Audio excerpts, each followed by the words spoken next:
From the east to the west, north to the south, yeah, let's come together as one. They say united we stand, divided we fall.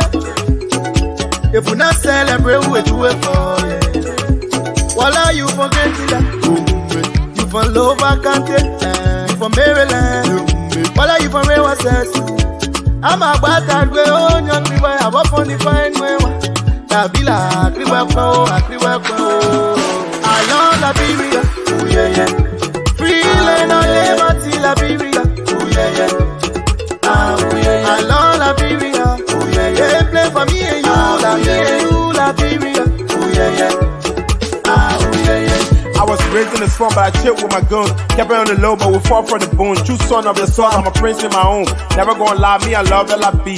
Even though it's far, when we show we can face it. It's not a prophecy, I know that we can rise again. Holding my hand, I holding your own. United we stand, divided we fall. So that's what I say when I come with ball. When I chillin' on that side, and I get no bro. I got L to the O to the V and the E. If we fighting together, we can conquer the sea. From the east to the west, then waving the flag from the north to the side. You're not joining the team. You go where you pella, you love my crown. Who kill it? Who got shown up? I love Liberia, oh yeah, yeah. Free land on liberty, Liberia, oh yeah, yeah. Oh yeah, yeah. I love Liberia, oh yeah, yeah. They play for me and you, Liberia, oh yeah, yeah. Oh yeah, yeah. Mama was born, yeah. Papa was born, yeah. They hold us together, the honey boy, yeah. Nabalike na koya bake na papa bobo. Nabalike na koya bake na papa bobo. Nabali kola kowe na papa bobo. Nabali kola kowe na papa bobo. La biro waka poma o. La biro waka ma o. Bangada no worka ma o. I know na from the east to the west, north to the south, yeah, let's come together as one. They say united we stand, divided.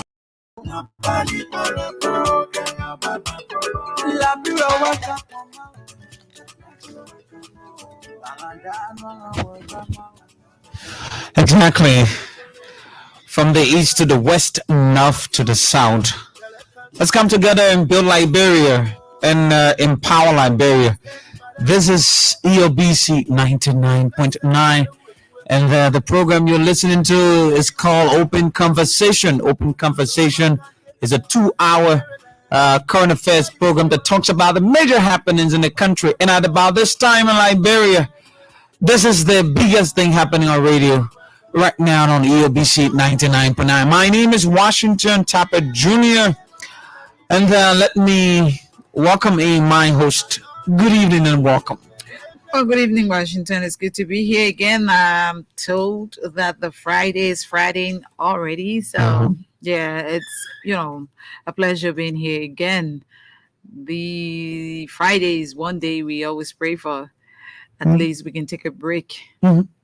Yeah, so it's good to be here.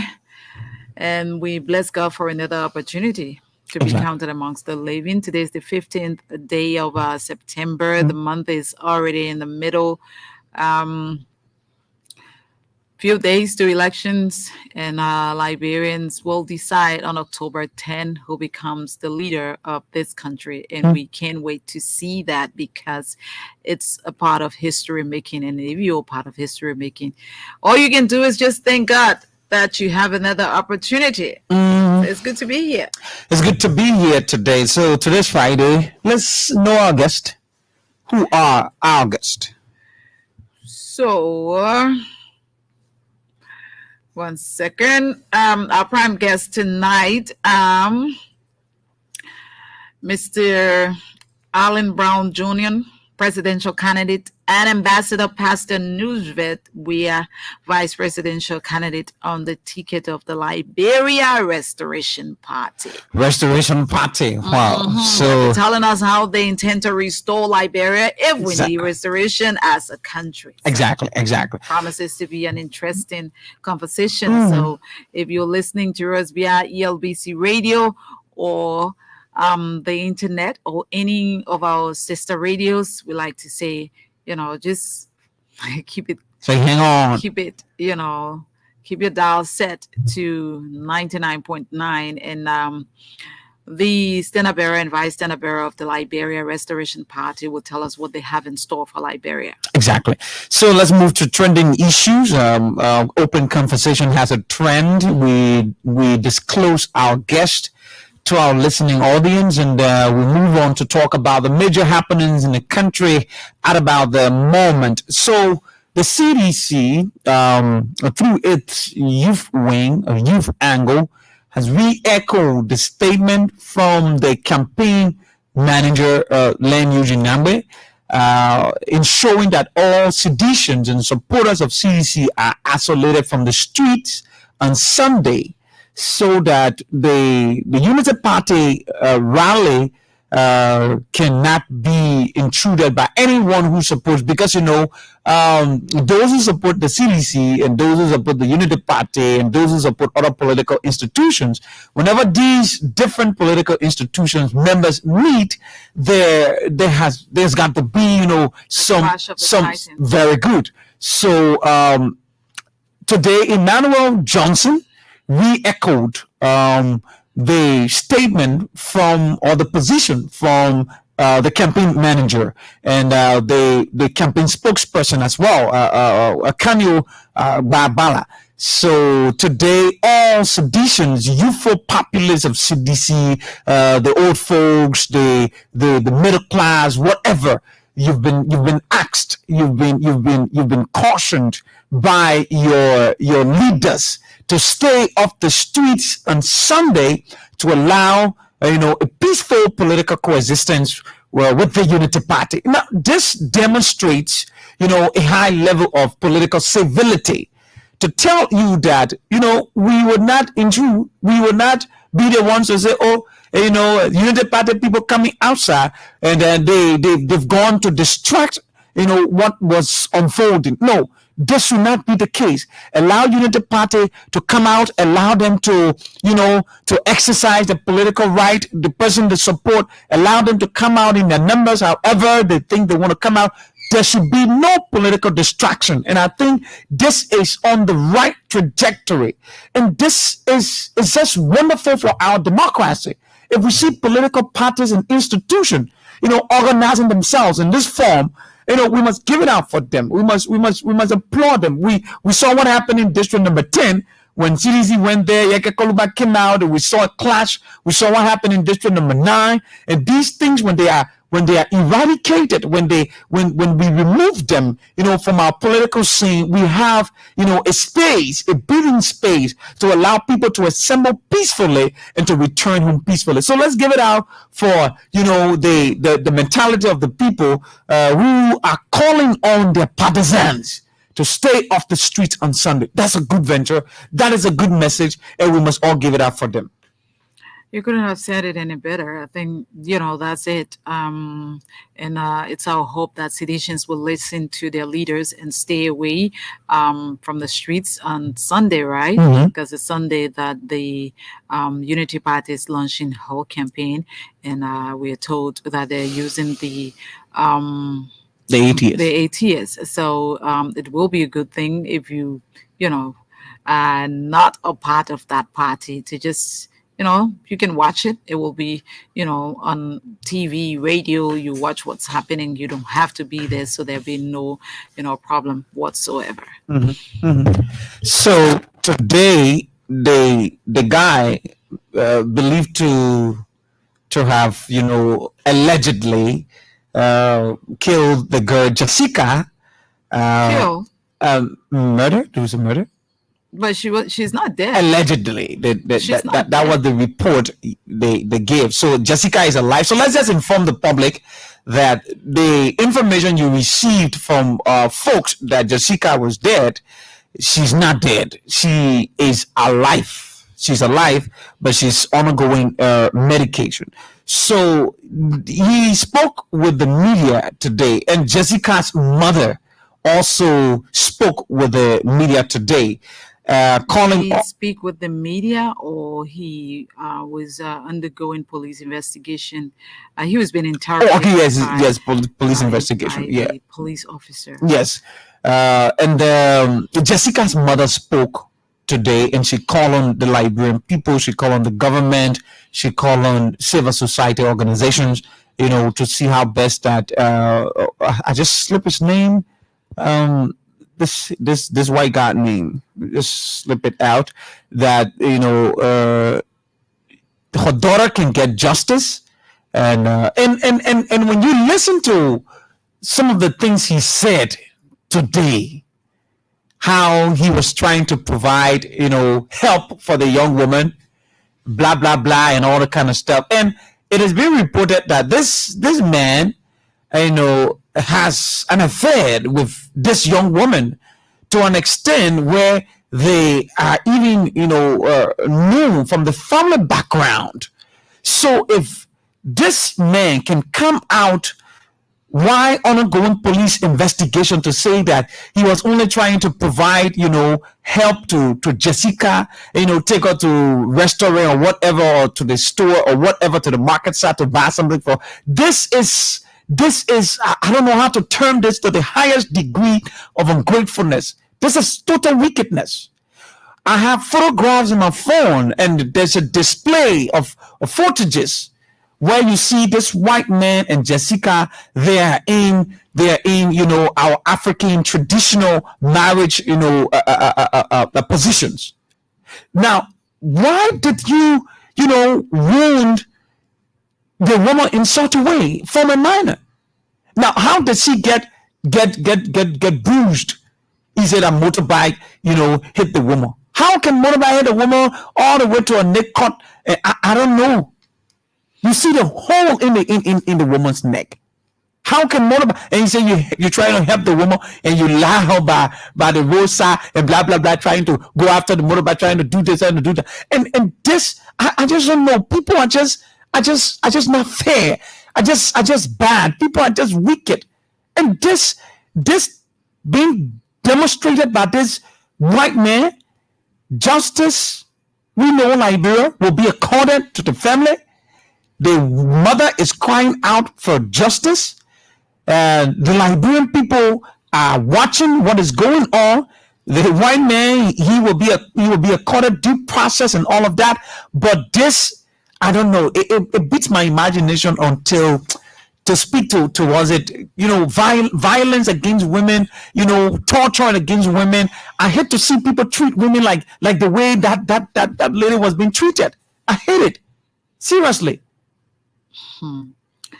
God is so faithful. My mother used to say that every long rope in the bush has an end.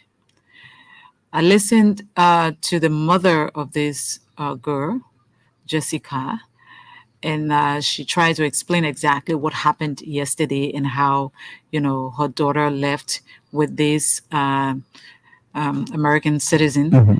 And she even passed them at a certain place somewhere in the Gardnersville area. And she was like, oh, this is Jessica and her man going there. And then she called one of her relatives and said, I just, their car just passed by me. And only to get home and hear all of what was happening or what has happened to her daughter. But, there are so many things to this story. That guy, listening to him being interrogated by the police, I'm not sure whether what we saw on social media is all of the questions he was asked, but you could see that this guy was making up, stories. How in the world you take, because first thing first, he married this woman traditionally. It's called Lucas Richard. He married this woman traditionally, according to her mother. He told them that he is married to an older white woman in the States, and this woman had agreed that he should take another wife, a younger woman. And so that's the story he gave them.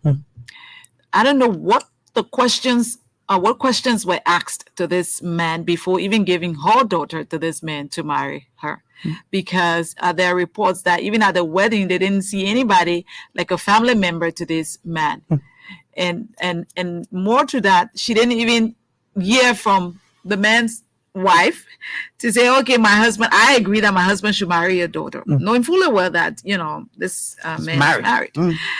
The other thing is, sometimes we as parents, we need to, go a little more further to ask more questions.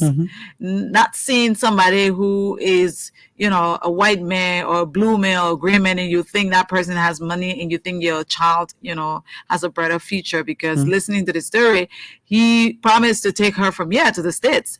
Who don't like better thing? But again, everybody. Not all that glitters is gold. We even heard from the mother that this girl was, she had conceived. She was pregnant, and he had the audacity to inject her, and she lost the pregnancy. And they didn't even know that he did that, but she told them that he gave her, injection. They went to the hospital and they were told that she had a child. She had conceived, and little they didn't know that. After he gave her the injection, because he pretends to be a very good person and he's so much in love with her. I don't know whether, he had interior motives anyway, but to go to the length he went, it speaks volume. Is this man, a piece, a missionary, in fact? And even the people he worked for, is it Creek side or what kind of organization he works for? They earlier today put up a statement on that, one of their missionaries was attacked in Liberia. Look at that. Yeah, that's what they put up. And making it look like Liberians want to kill this a guy. This alleged, Lucas Richard. Serial killer. Because what he wanted to do was, to kill this woman. Oh, yeah. How in the world are you going to explain? And just looking at him, I was like, yeah, he's blessed, because he was saying that he took this young woman to the supermarket and he didn't even make it sound like he had anything going with this woman. From his explanation. It's like he just saw somebody who needed help and he gave her $50, but then he put her in his car and then took her to the supermarket. She bought some things. When he got to another part of the road, she decided that she wanted to go home. She wanted to go on a motorbike. So he stopped the car because he realized that his tire, had a problem. And he was checking that out, and she got off the car. That's his explanation. He whole story. She got off the car, and then when she got off the car, he didn't know there was a ditch somewhere around there. He knows how to make up story, but you can tell that he is telling a blatant lie. Yeah. And then she got off the car. She was standing there. He was fixing his tire. A motorbike guy just came and hit her. He was trying to reach out to her, and before he knew it, all the motorbike guys came. The guy was the motorbike boy now who hit his, a girlfriend.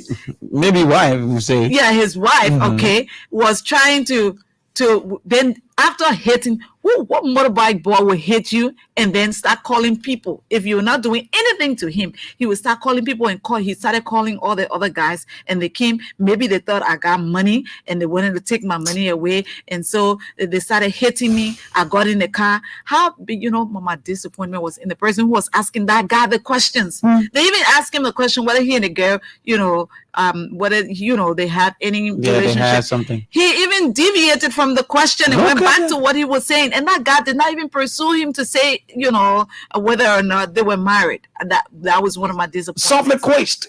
Yeah, he didn't. Anytime they ask him a question that had to do with, and then he wants to jump to different things. And he was given the opportunity to do that. And the video ended.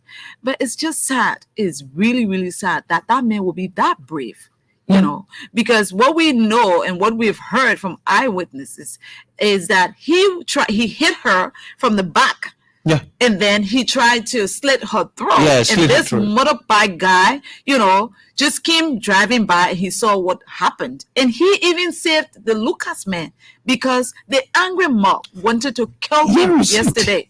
And the motorbike guy saved him. And he was trying to explain why he was a picture that I was on the scene. Yeah. I was on the scene. This is the video that I did. Okay. I was on the scene.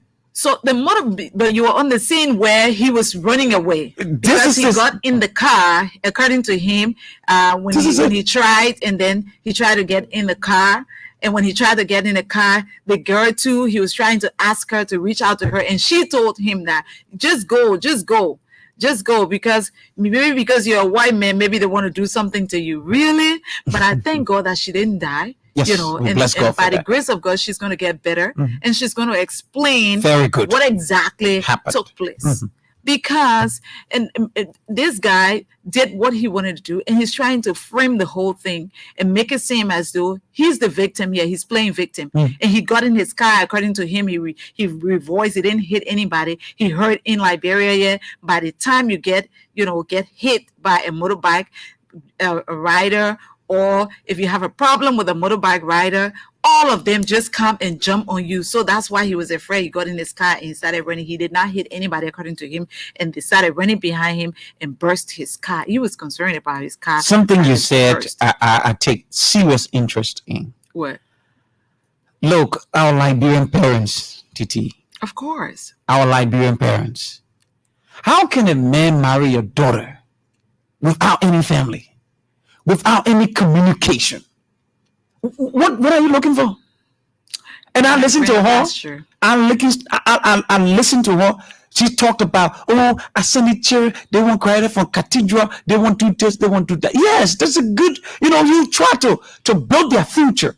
But the family took risks to dash their daughter, the beautiful daughter, into a hand of a man who they know nothing absolutely about.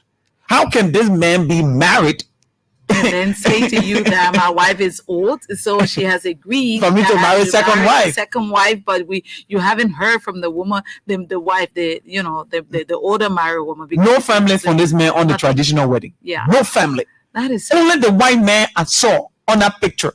Only the white man. What are you looking for? You have dashed the future of this young, promising woman into a hand of a total stranger who is trying to do what he's trying to do to her. Who wanted to kill her, but by the special grace of God, we just pray that she gets okay, and she explains her own side of the story. And if that man give that girl injection, and they didn't learn from that, and she survived that because she lost the pregnancy as a result of that. And they didn't learn from that. And the mom said, but the man gets sweet more. When you finish, you can pretend you had to sit down here in.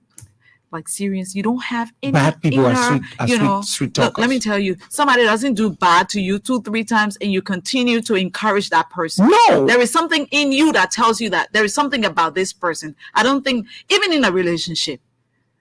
So let's talk about the Jessica woman. Even in a relationship, you're in that relationship with that person. You know exactly that person is not treating you well. Do you need the whole world to tell you that person, got a point. You got a point. Treating you well? How can you conceive for a man in the first place, and he injects you, destroys the pregnancy? What kind of man is that? And you still have that is a demon with that man. Yeah, that's a demon. So he will go to no length, because even if you check it out, he wanted to.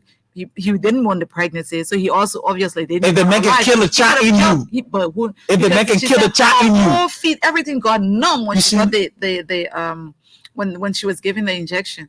With all of those stories, and she's still behind. What are you there for? That the U.S. people. Yeah, that's money. But it's just sad. I'm just grateful that she didn't die, and our girls can learn from this as well. Yeah, our girls, Liberian girls, you can learn from this. Yes, let's go to the lines and take a few calls, and then we will bring in our guests. 0880-514-096 are the numbers. 0880-514-096. You listen to the trending issue. CDC is telling all of their partisans to stay off the streets on Sunday. The party is launching on Sunday. Exactly. And the Jessica issue. So let's see. I think our lines are open. The conversation is open. At 8:30, we'll take in our guests. Good evening. Yeah, good evening, Washington, and 60D. Good evening to you. Good evening. This is E. Alshon Bapu of District 5, Monterey County, Chairman for We Are One Round Victory. Alshon, go ahead quickly. Thank you very much for the talking points. Let me firstly welcome Ambassador Jose Yumabwaka back to Liberia. And to the issue, I think 50D said something that really sad with us. We the parents and our parents these days that have many gay children, we always love to use our gay children to get benefit from them. I think it's bad. Look at the story. I listened to that woman yesterday. I saw that video and even listened to the man today. I think it.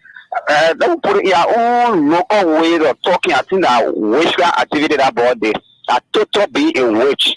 But however, thank God that she survived, and I know the real truth will come up. And to the issue of my party, let me say this to us, the citizens. Please, I observe today in other quarters that people are going, talking to young people who will take here, we know you get a party, but you just come up, and I was in more than 3 different meetings today that I knew our sedition and everybody, everybody having a meeting, and when the last one I just came from what the last meeting, or we in somewhere in. When did you go to the meeting, my man? Your chairman, your friends now. Your friends. Your youth chair say you must stay away from the protein. The same party, so you should. Your youth chair say you must stay away from the protein. Answer. No, I'm going there.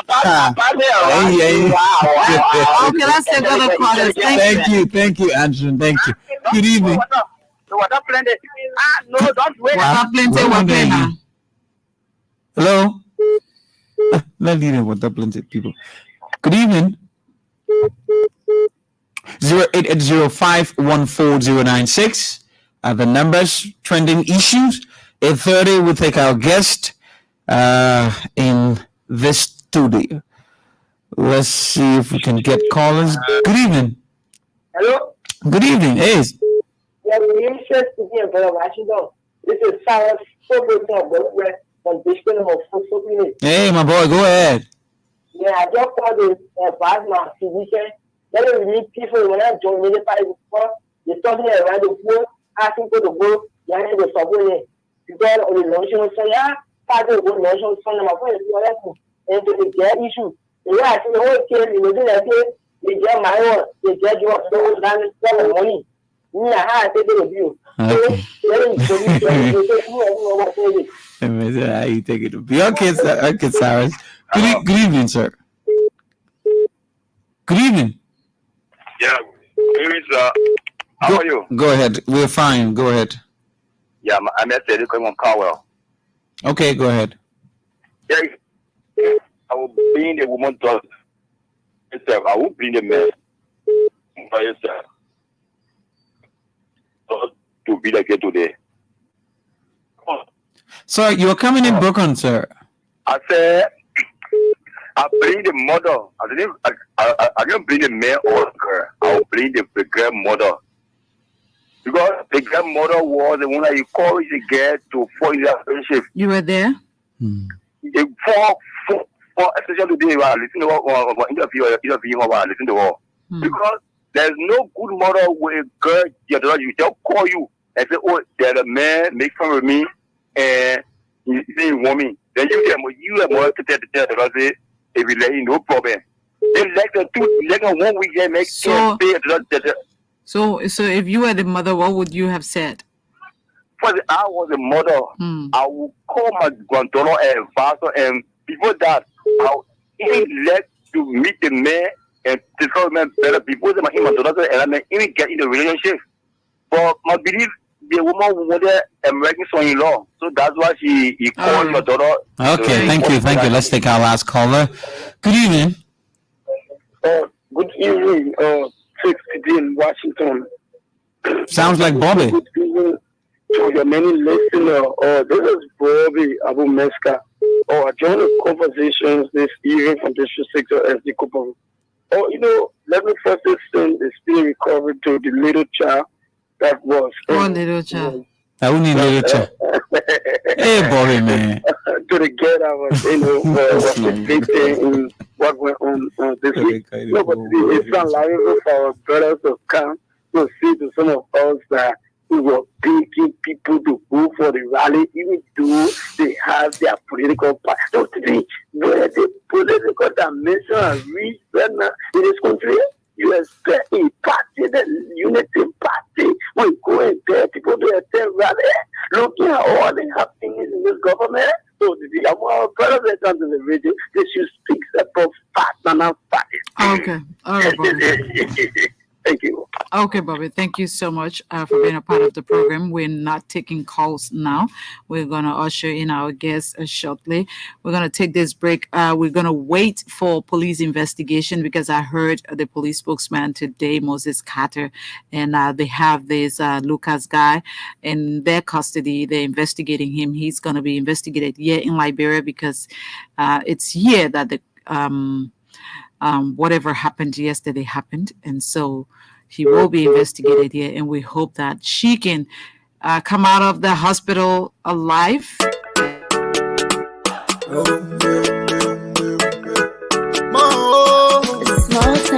From the east to the west, north to the south, they let's come together as one. They say you're not there, we stand, the battle we fight. If we not celebrate, we do it for you. Voila, you forget that. You from Lova Country, you from Maryland. Voila, you from Rewa Says. I'm a bad way on your river. I walk on the fine way. Tabila, Kriwako.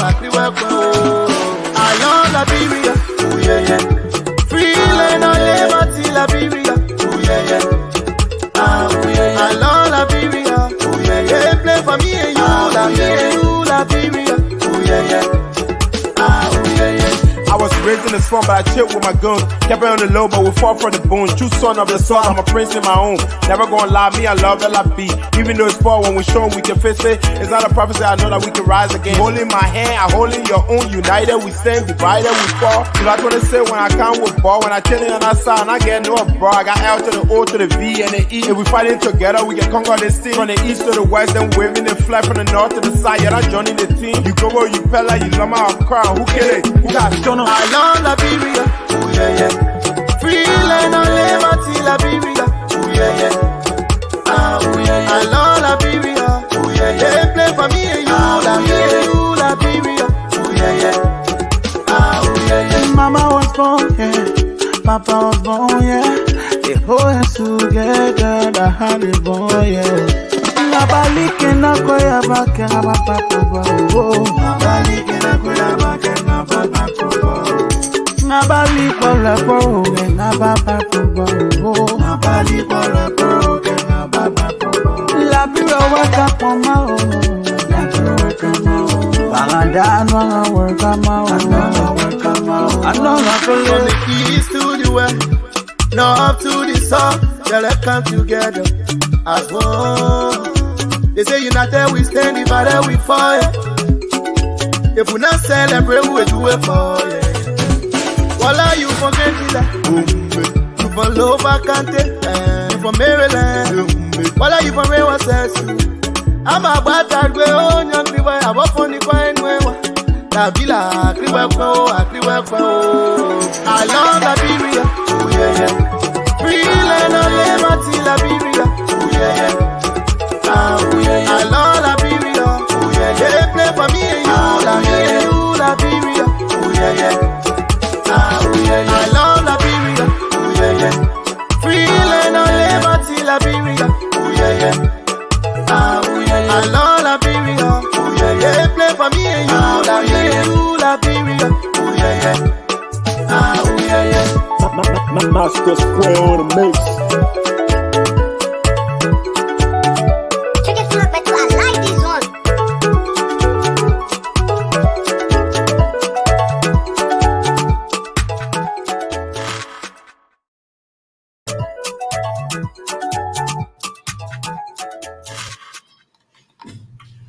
Welcome back to Open Conversation right here on ELBC Radio, and we already have our guests with us in studio. We told you that we are having this evening Mr. Alan Brown Jr., presidential candidate, and Ambassador Pastor Newsvet, we are vice presidential candidate on the ticket of the Liberia Restoration Party. Mr. Brown, welcome to Open Conversation. Thank you. And Madam Weir, welcome to Open Conversation. It's good to have you. Thank you. I'm also glad to be here. Yeah, it's good to see you. I haven't seen you in a long while. That's right. Yeah. Well, it's good to be here, though. And yes, having you interview me. Great. How are you? I'm well, thank you. Long day, exhausting day, but I'm very happy to be here. Great. I guess you prepared yourself for this. Of course. Yeah, because campaign open, and it's like 2 weeks. We're in the third week, and so all the presidential candidates and representative candidates already know what they were up for. Wonderful. Yeah. So tell us something about Allen Brown Jr. I was born in Brummie Hills, July 24th, 1961. I lived my life in Monrovia. I lived on the old road, went to school, American cooperative school. I graduated 1979, went to college at St. Joseph's University in Philadelphia. Graduated with a degree in accounting. I was 20 years old. Came back home. I've been in and out of Liberia ever since. I've lived my entire life in the private sector, working in insurance, the insurance industry, hospitality, and real estate.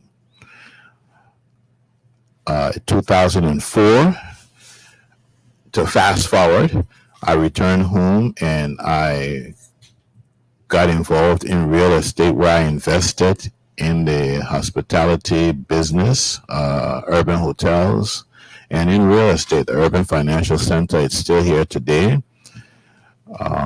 And I guess the natural evolution of everything I've done led me into politics. Say that again. What led The you? natural evolution, everything I've done. I'm basically on this earth to help people, something that I've always done. So I think it's a natural I think I've evolved into coming into public service, considering that I've always been in the private sector. Okay, so politics. What's your experience politically? I don't have any political experience. Everything that I've done is in the private sector. Okay, so can we consider you as a businessman? Well, yes, I'm a businessman, but now I'm a politician, aren't I? Okay, now that you've decided to run for the highest seat in the land, you are a politician. Okay, that's a man by nature is a politician. Anyway, let's hear from you. What you say, huh? That's what they say. What you say? The politicians will tell us. So, Madam Wia, let's hear from you. So, okay, my name is Nusret Janice Wia. I laughed when you said ambassador pastor, Which one do you prefer? The people will take anyone. Okay, so I always love to start like this. I am a nationalist. I am a patriotic Liberian. All my life, I've worked in the private sector. I have been able to grow from just being an individual that works in the private sector into being a person that has a passion for Liberia.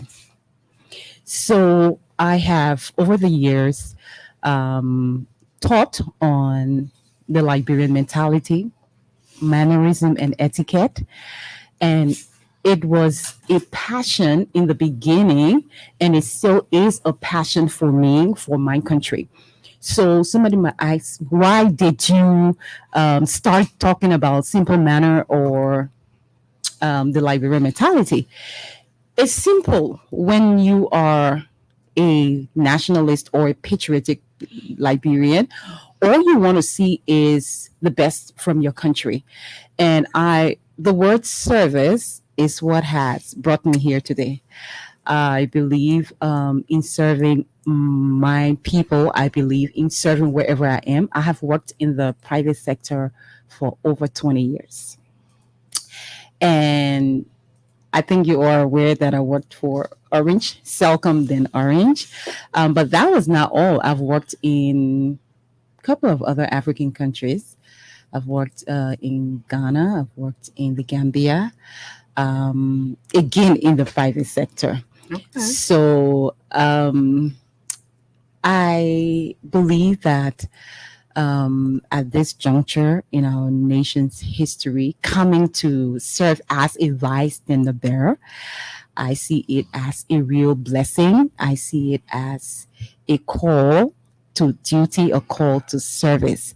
So when you talk about me introducing myself, I believe that this is how I want to introduce myself. Sometimes we want to talk about all the accolades we have without mentioning the very few things we have contributed before coming to the limelight.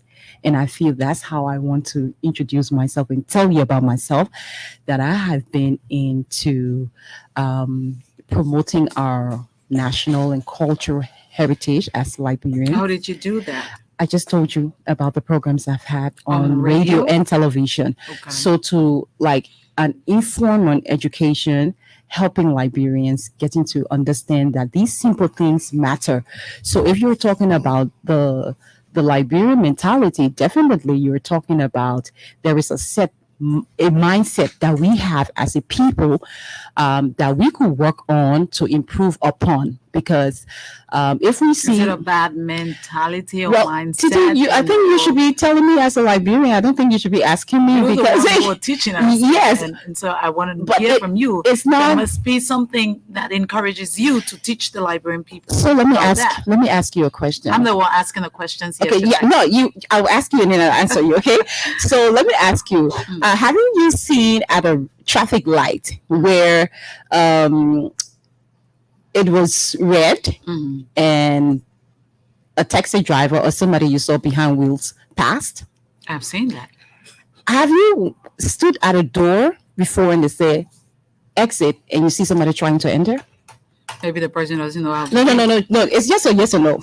Have you or have you not? Okay, fine. Question. Yes. Mhm. So I'm just trying to say, yes, we do have some really good things about us, but we also need to improve upon the good ones and work on the bad ones, right? We want to see government as a place of service and not a place for enriching ourselves. This is another mentality we need to work on.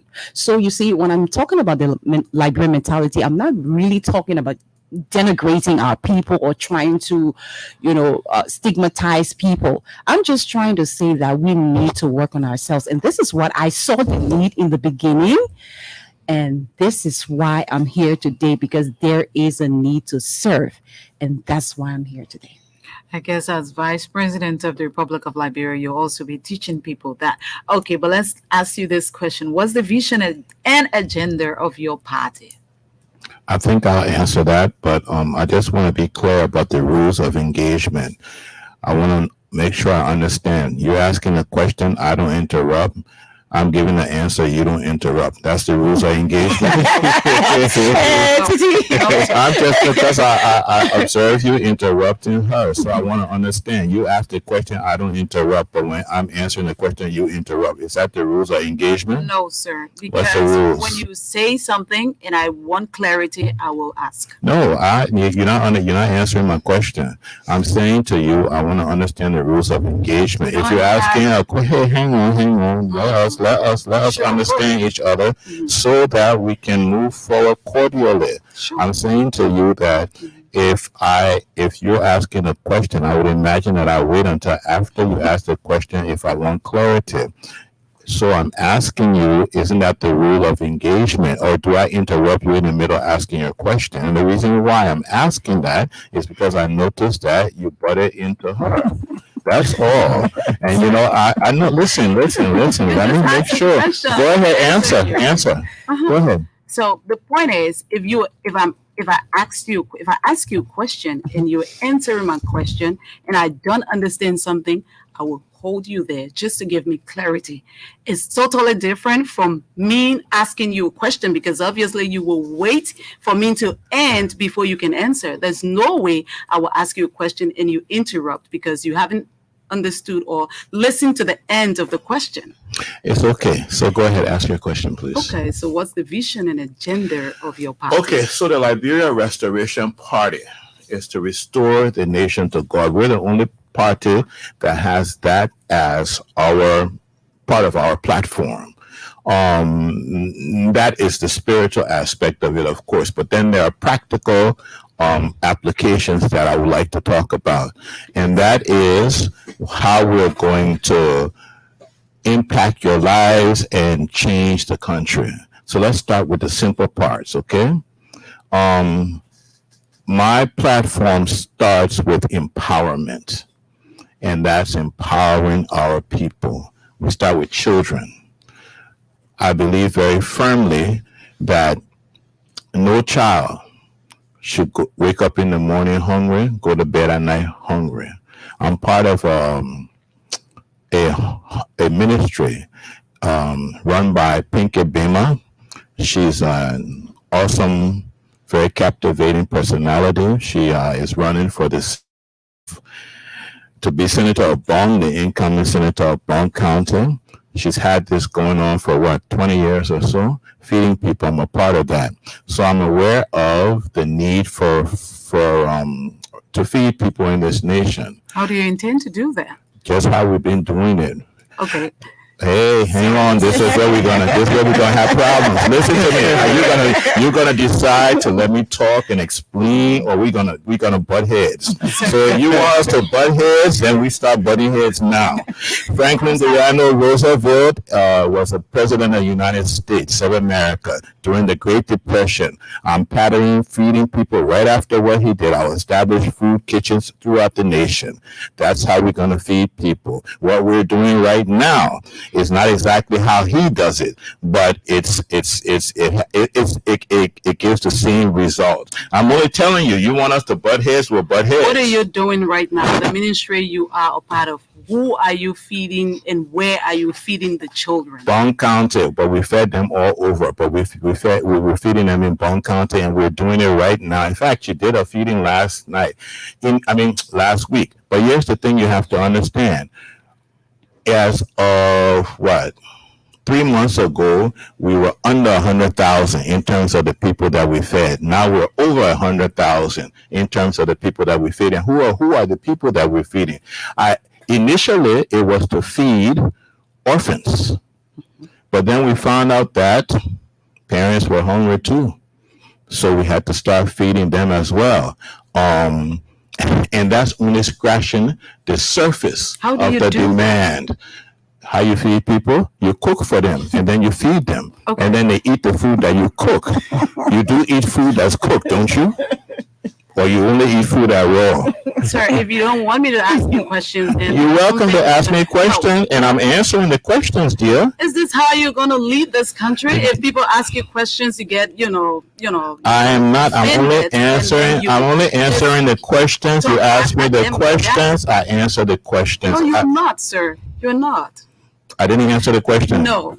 You asked me how I answer the question. I answer the question. Then you die accepting my answer. It's not that I'm not doing this for me. And it's not you against me. But you're the one who wants to lead this country. And you're saying to the Liberian people that you are feeding people. How are you doing this? You say you've done this with a lot of people and the people have increased. I just want to know how you guys do this. Go to Bone County.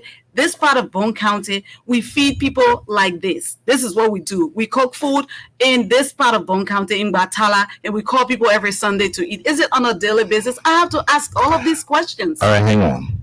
This is how we feed people. We go to whatever village we need to go to, wherever she actually is planning to campaign, and we feed people in that village. It actually depends on where she's planning to campaign at that time. And a lot of times it's where she's invited. But it's not restricted just to Bone County because we fed people all over. It's cooked food. She cooks. Who's she? Pinky Bemango. She is the incoming for Bone County under the Liberia Restoration Party. Okay. So when you're president, are you going to do it under the foundation, or you going to, I want to know how you're going to feed this children. I'm going to pattern it exactly after what Franklin Delano Roosevelt did in the Great Depression. When the Americans had the Great Depression, Franklin Delano Roosevelt, FDR, he fed his people by establishing soup kitchens all over the country. It was prepared. That's the exact formula. I think that is actually the best way to go about doing it. Now it's not going to be something that will last forever. It's just going to be something that's going to be around while there's a crisis. Wow, there's a crisis. I don't In other words, while there are no jobs and people are hungry because there are no opportunity and no jobs. Now, can we get by to the next As part? president, are you going to provide jobs for everybody, for every Liberian citizen? All right. So let's start with the rest of my platform. All right. And I think when you hear the rest of my platform, I believe that it will answer the questions that you're asking. So the first thing, we go to feeding the people. When we're done with feeding the people, we get to the next part of the platform, which is youth empowerment. And youth empowerment is job creation. There are several parts of the economy that you can create jobs from and that I'll be creating jobs from. So what's the first part? Okay. The first part where the jobs will come from will be will be agriculture. My platform for agriculture is very simple. Number one, make sure that whatever it is that we grow, that it has the highest yield per acre. Maximize the yield per acre. The second part is to make sure that we have yield all 4 quarters so that we maximize our income. That handles, you see now, hang on, you see now you're interrupting me again. I'm trying to give my platform. Sir, I'm sorry. Now you're getting hostile because you gotta let me explain. Then I'll just allow you to explain when you're done. Then after that, then you ask me the question. I can remember everything you said. Then write it down. No, you understand? No, all right, look. So you want a hostile interview. Now listen, I have told you that agriculture will be the next thing. How am I going to do it? I have explained how I'm going to do it. Then now you're still not allowing me to get to the rest of my platform. But if you are having a problem understanding, then you will have to get on my website and read more about what I'm doing. And then you accuse me, well, oh, Mr. Brown, is this how you're going to lead the country? But what you want me to tell you, when I answer the question, you come back at me and you don't want to accept my answer. How am I not going to accept All right, so let me talk about the rest of my, let me talk about the rest of the platform and the way that I'm going to go forward with the economy. Can I do that? No, sir. If you can tell me about the way you're going to do agriculture, how do we But do I've it? explained to you specifically how I'm going to do it, and you just don't want to accept it. So How are you going to do it, sir? I explained, number one, in agriculture, the first thing that is for whatever we decide to grow, we want to make sure that we have the highest yield possible. So for example, if we're saying we're going to grow, and this is just an example, if we're saying we're going to grow pineapples, we want to make sure. Can you speak to the mic, please, sir? Yeah. If we say that we want to grow pineapples, we want to make sure that we have the highest yield for pineapples so that we're maximizing. Okay, let's say coffee, and this is just a nominal example.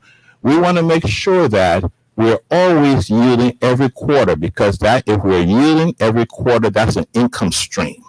Okay, now do you know that even though people have to eat, and we're looking at the global market in terms of who we are going to be catering to, because we believe that if we focus on the global market, obviously will be sufficient for the local market. The global market is worth trillions of dollars. Now, do you know that there are more computer microprocessors in chips than there are grains of rice harvested on an annual basis?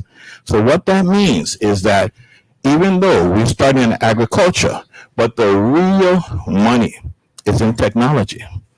Now, we believe that the greatest asset that we have in this nation, that is our human resource potential, not the minerals, not the iron ore, not the gold. So we have to develop our human resource capability. The way that we're going to do that is to have a culturally sensitive education and to make sure that our curriculum is geared towards technology so that we produce tech savvy people who are in demand. And when they're in demand, the big companies, multinationals all over the world, that's what they look for. They look for tech savvy people. If we build our people in agriculture, in climate, in the service industry, in manufacturing, in technology, you got income streams in all those areas, building our human capacity. We do that, our economy will flourish. You finish? Okay. In terms of the economy, I want to go on to the other parts, but in terms of the economy. Okay. So the next I hear you say if we do this, our economy will flourish. How do you intend to do that? It's my venture question. capitalists will provide the money, if that's what you're asking. I'm venture What does capitalists. that mean? Those are people who come in and give money for things that they are interested in. Those are investors. They come in and they give money for projects that they're interested in. So I'm not enamored with foreign aid. I'm not enamored with national debt per se. I'm interested in private sector capital because for me, I've looked at the foreign aid that we received. I've looked at the loans that we receive, and I'm underwhelmed by the results. Don't get me wrong when I say I'm not enamored by foreign aid. It does not mean that I wouldn't accept foreign aid if it's available. But I'm saying that for me, in order to develop a sustainable economy, it has to be private sector funding. Now, what attracts private money? The rule of law. Pure and simple, the rule of law. So that means that you have to approach it from a systemic perspective. What does that mean? I will appoint judges who have, number one, competence. Number two, they have personal integrity. Number three, they have compassion in their hearts for others. Does that mean that you will, as you know, upon assuming the presidency, you're going to appoint judges? Okay, so I don't quite understand the question that you're asking. Are you asking me if I'm going to fire the entire judiciary? Is that what you're saying? You said you're going to appoint judges. Yeah. For that to happen, for you to attract investors, you have to have, you have to have a country where the rule of law flourishes. 100% That doesn't correct. happen just like that. So how are you going to go about it? For me, it's very simple. When you're talking about appointing judges, there will be openings to appoint judges. There will always be examples of judicial imprudence and malpractice. When those cases come up, and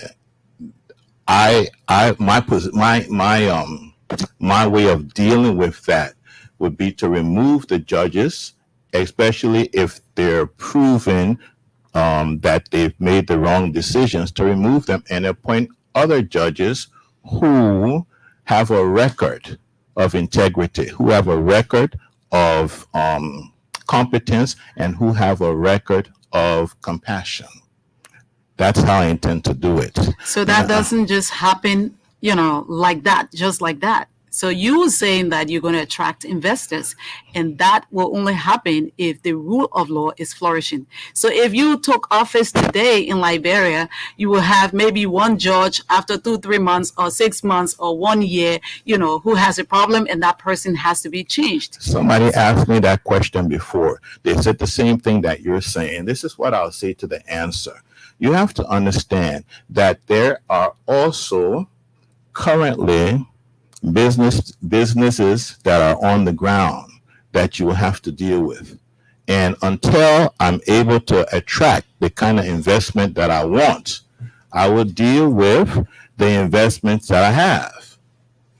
What are the investments you have? What are the investments in Liberia? Well, you have the petroleum companies that are here, and you have companies in the mineral industry that are here. You have to deal with that. Oh, so they're the ones you'll be dealing with. No, you see now, you want change this thing here now. I told you, I said I would deal with what's here until I can get what I want. But here's the thing you have to understand. Investors, and I've been one. I've invested millions of dollars in this country. I did it in 2004 when nobody else wanted to invest millions of dollars here. What attracts an investor? Also, I was the CEO, President Director General of Beneficial Life Insurance Company, which is an insurance company in Cote d'Ivoire, in Cameroon, and in Togo. Now, you know, insurance companies, we invest. So I know what investors look for because I've been on that side of the table. The only thing that's happening is that I'm just changing sides of the table to where I'm sourcing investment as opposed to being an investor. So from the perspective of an investor, this is what you're going to look for.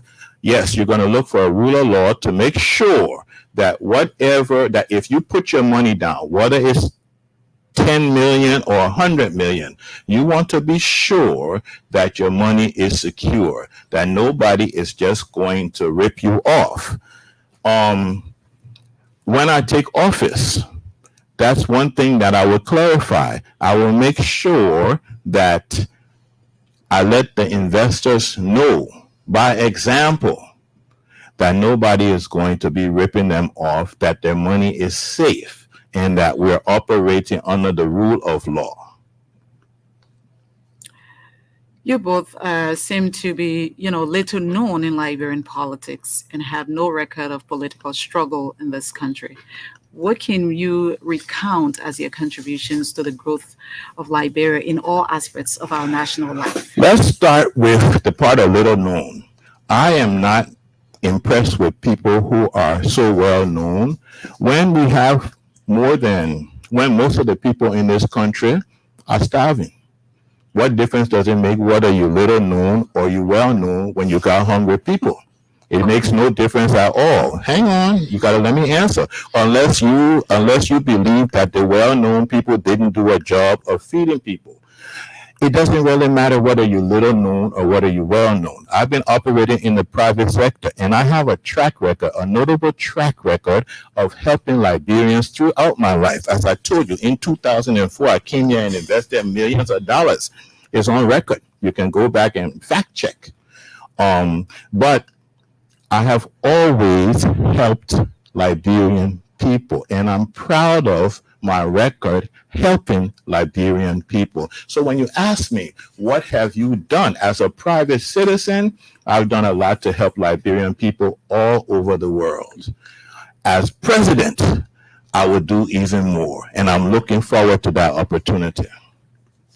Nusret, I want to hear your response Well, to that. I think for you to ask me that, then I think I have a little problem with that. Little known about politics. Politically? No. It's not. I'm coming there.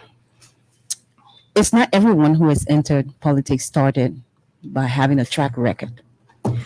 And where we are right now is not about the experience we have with politics. I think it's about performance. And politics in itself should be about performance, deliverables. You are able to do a piece of job. And people, and let me come back here. There are some people who started in Liberia without having any experience in politics, but are performing. There are others who had a lot of experience who are underperforming. So I believe it has got nothing to do with whether you have a track record of being into politics or not. It's about whether you are able to do a piece of job, bam, and that's it. And yes, we are able to do this job. So what has been your contributions to the growth of Liberia in all aspects of our national life? So when you say all aspects, I would say beginning from the private sector that I've worked with, I've served for over 20 years. That's a huge contribution. That's a massive contribution to Liberia. Also, being a pastor, a serving clergy woman, that's a huge contribution to Liberia. Also, being a woman that has an NGO that caters for women is also a huge contribution. So I could go on and on. Yes, I have, and I'm still contributing to Liberia in every aspect. When you talk about business, yes, I do have personal. You talk about working with children. Yes, I do. So you talk about feeding. He's talked about feeding as well. Yes, I am into that also, but at a smaller scale. So yes, and that's what I'm saying, Titi. The thing is that we need to understand in our country that every time we hear people want to take up the responsibility or take up the challenge, we always, as Liberians, think that there should be a set rule or some kind of laws that will govern you because you have not been there before. So yes, count on me for that. Yes, I have not been there, but I'm able. We are. This is a vibrant team. And I listen to you and my standard bearer go back and forth. I think this is non-directive interview. I think you should be more friendly. Titi, I think you got emotional, and yes, I think you got emotional. You allow your emotions to have the maybe it's the best people that part. texting her on the phone. Come on, because this is I know you, and I think when you have. Can we not? No, I just want to. I have to because this is what we talk about leadership. When I see something that's going wrong or something that went wrong, it is my duty to speak out. And this is what we're talking about. I've been very nice to you as guests. I think your political leader is not tolerant. But I totally disagree with you. Let me say, I'm here. I'm here. Okay, so I'm sitting back and let's say I'm the one here and I'm observing the both of you. Okay, I think. And you are our host. When somebody comes somewhere or to our house, let's take it for that. And you come to my house, Titi. I'm supposed to be cordial with you and not cordial. Whether whatever way you feel, that's how we work. So this is a part of leadership that we are talking about, and that's who I am, Titi. Okay. There are things that I speak about that perhaps people think we should not speak about. And this is why I am the vice standard bearer of my party. That means the party respects me and the party sees me as somebody who's able to handle any leadership position or responsibility. So right now, it is my duty, since this is what has happened, to speak out on this. And then we move on. That's all it is. And I'm done with it. I just want to chip in. Let me chip in. I think, honestly, Mr. Alan Brown is your standard bearer. So the pronunciation of my name is not Nushvet, it's Nusvet. Nusvet. Right. Thank you. So we go. Nusvet. So Mr. Alan Brown is your standard bearer, and I think he was trying to set up a rules. And you've been into radio interviews for a couple of years now. So if he's saying something and the interviewer is trying to chip in and get a better clarity, I don't think that should be a problem. Okay, so no, it should not be. But let me say this: there's a way you would say that, "Oh, Titi, I don't like your hair," and there's a way you would say, "Oh, Titi, I don't like your hair, man." There are two different things. So, no, I'm coming. The platform is important in this. Am I not the one? He's the one that asked the question. So you want to control? I said, let's move forward. And he came back to the question. So I had to respond. So let's go back to business. Simple as let's that. Go back let's to go business. back to your business. Platform. This is the Liberian people business, and we are here for the Liberian exactly. people business. So let's go back to business. Simple. Yeah. Very simple. Okay. So I think it's about our platform. Can I continue there? All right. So the platform. So let's look at the health part, because we talked a lot about the economy. But let me continue with the economy. All right.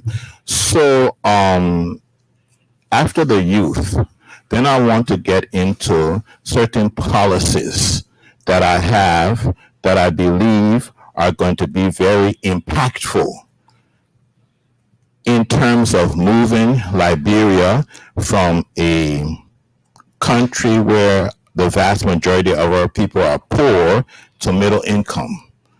And one of the policies that I have is to move the vast majority of our people from being tenants to becoming landlords. Now, in Libya and Singapore, they have policies where they have said, okay, we'll put you in homes. I understand.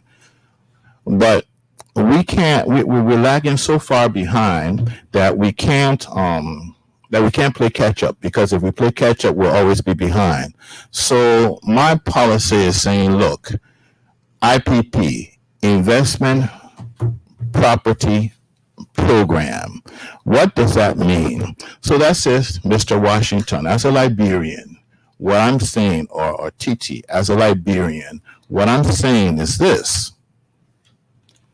You'll be given a piece of property, the ground floor of which will have a foundation that can take 4 floors up. You live on the ground floor.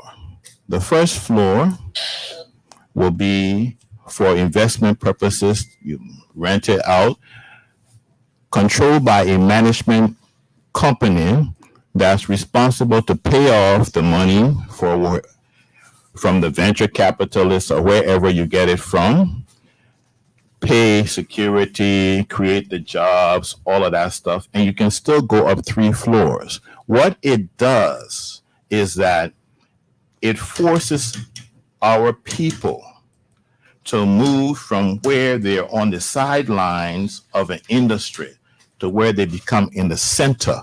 They become the center of an industry. Because the one thing that I don't want to see ever happen in this country is that our economy booms and then our people are left behind.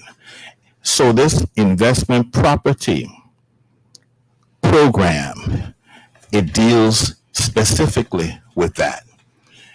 Then there's a company, international company I know, they're into business development and source financing. So I would get 50 of our people from each county. That's 750. What I would do then is that I would have them trained by this company.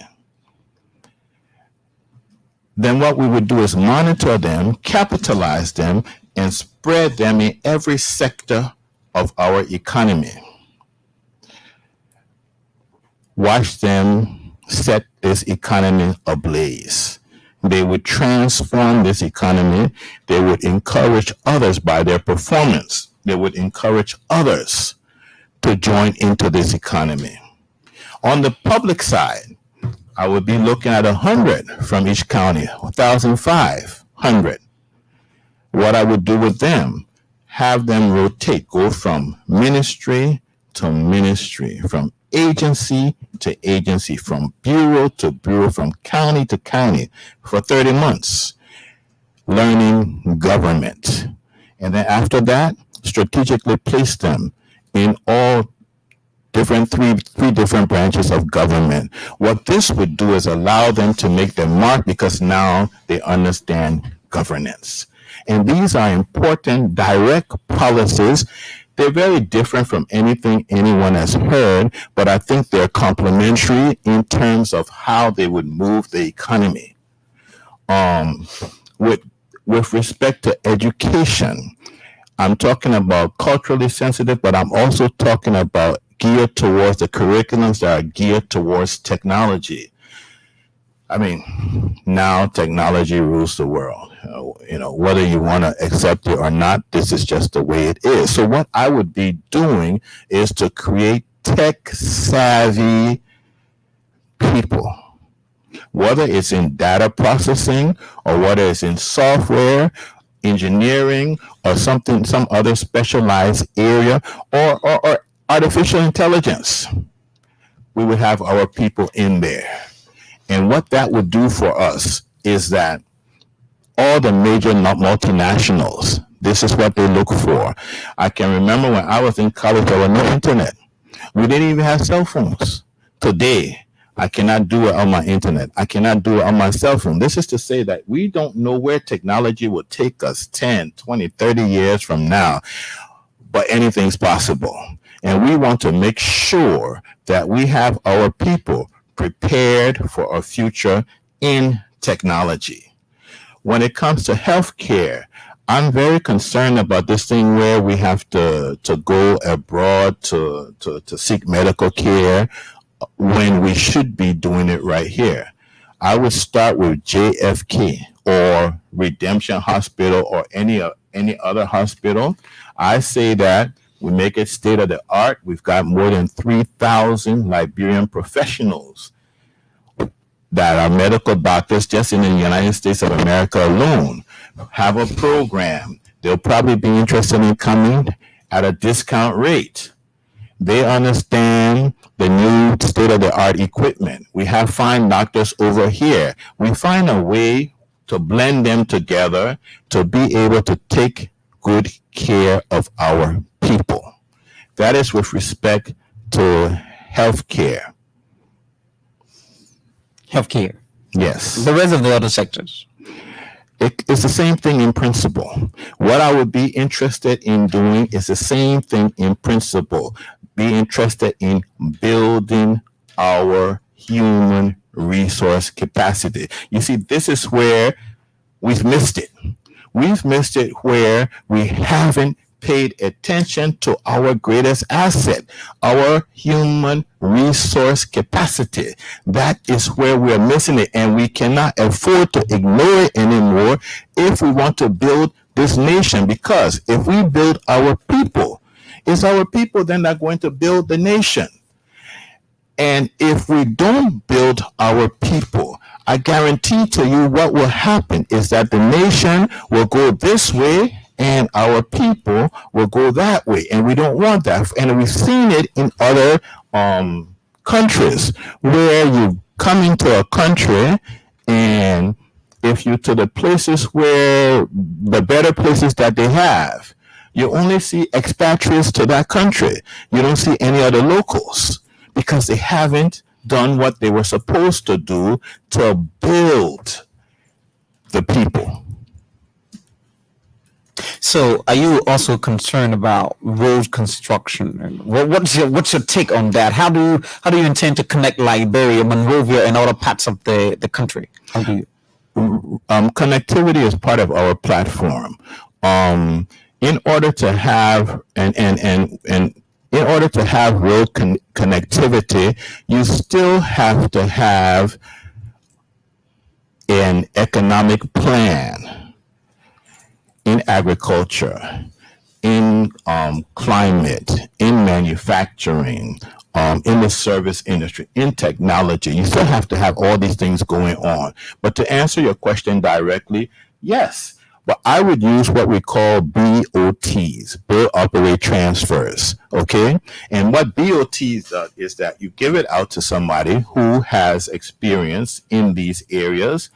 They build it, they operate it, and then they transfer it back to you after a certain number of years. Now, those things can be negotiated, of course, but again, it comes down to other people's money. And that's what I will be using to build our roads throughout the country. And one of the things that I want to see is that, I mean, Liberia is about the size of Virginia in the States.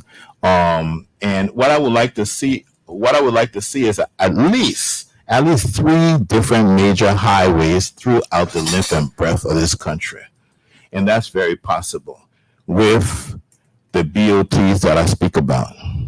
So, Newsvet, I hope I'm correct. This guy. I hope I'm correct. Newsvet, I hope I'm correct. So, your role as a vice president of the Republic of Liberia is to complement the agenda of the president. Now, how do you intend working to accomplish all of these things that Mr. Alan Brown has just said, as a vice president of the Republic of Liberia? So you just answer the question. by asking. So my role is to support him.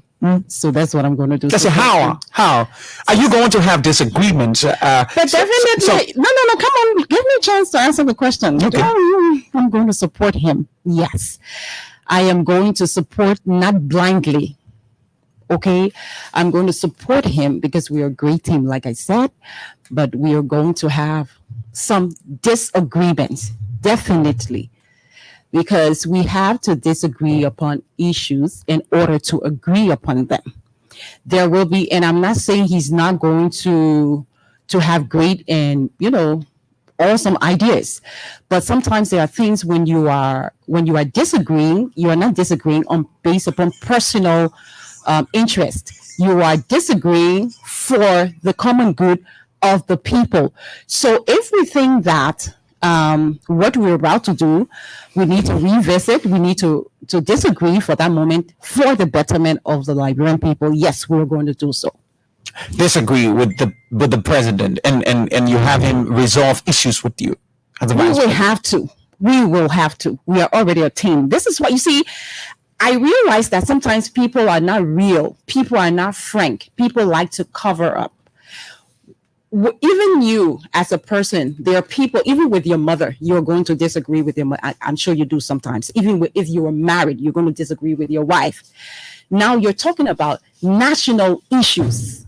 You have to go back and forth. You have to disagree at times. And again, like I said, for the good of the nation. This, yes, we're going to do if it is for the good of the country. And your intent as a government, as a president and vice president, and how do you intend to fight corruption?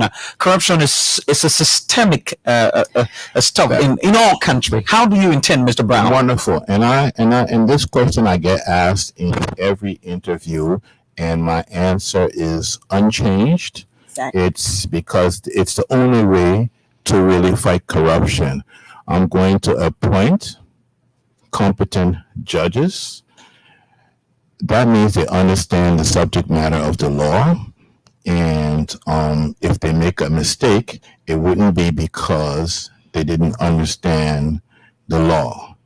I'm going to appoint judges who are known for their integrity. What you get for money, you can sell for money. That's right. What you gain from conviction, your conviction stays with you. Then I'm also going to appoint judges that have compassion in their hearts for others. And the reason for that is that if there is demonstrable contrition on the part of a felon, I believe that's an ajar door from which some sort of compassion can be given. Now, don't misconstrue compassion to mean that I will compromise the law. No, I wouldn't do that. But I do believe that given the complexities in our society where everybody knows everybody, that you have to have some sort of compassion so you don't appear inhumane. And that's how you're going to fight corruption. Absolutely. And And I will fight corruption systemically. And anybody that's serious about fighting corruption will have to deal with it systemically. Thank you. And with your vice president, you just listened to your standard bearer. His stance against corruption. You said you're going to have some disagreement and all of that. How are you willing When necessary, but this one, we're agreeing upon this one. to fight against corruption? corruption? Yeah. And are you taking nepotism into consideration? So where does nepotism come from right now? Your As we're friend, talking? your sister, your Nepotism is brother. not your friend. It's a family member or somebody you know, right? So it's not only just a friend. But that's what I'm saying. Your friend, your family member, your brother, sister, or whoever is involved. He just said he's going to deal with it systemically. He's going to appoint competent judges. He's going to ensure that these competent judges have personal. Listen, we have to understand that we are a team. Whatever the president says, we're going to work towards that. This is a great platform. But if it has to do with something we will have to disagree upon, and I'm going to repeat this so that you get this, is going to be because of the good of the country or the people. This one is in the good and for the good of the people. Definitely, I'm going to agree with him. And let me just buttress her point. One thing I do want to say, which I think may be something that you are alluding to, and I could be wrong. But as the president, I wouldn't be, when I appoint these judges, I'm not going to interfere with them. I'm not going to pick up the telephone to call them to throw a case. Once I appoint them, I'm going to leave them alone. Now, whatever I can do that is constitutionally appropriate, that is that I can do from the executive office as president to enhance and strengthen the judiciary, I'm going to absolutely do that because I believe in a very strong, independent judiciary as a foundation for a peaceful, stable, and prosperous nation.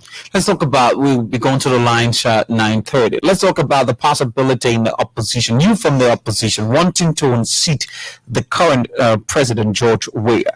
Now, you are 19 in the opposition. Looking at the population, those of you coming, you have the different political parties.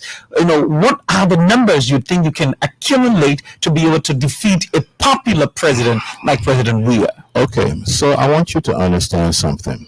Somebody asked me, who do you consider as your major rival? And I told them that every single candidate I consider a major rival. I don't consider them any differently.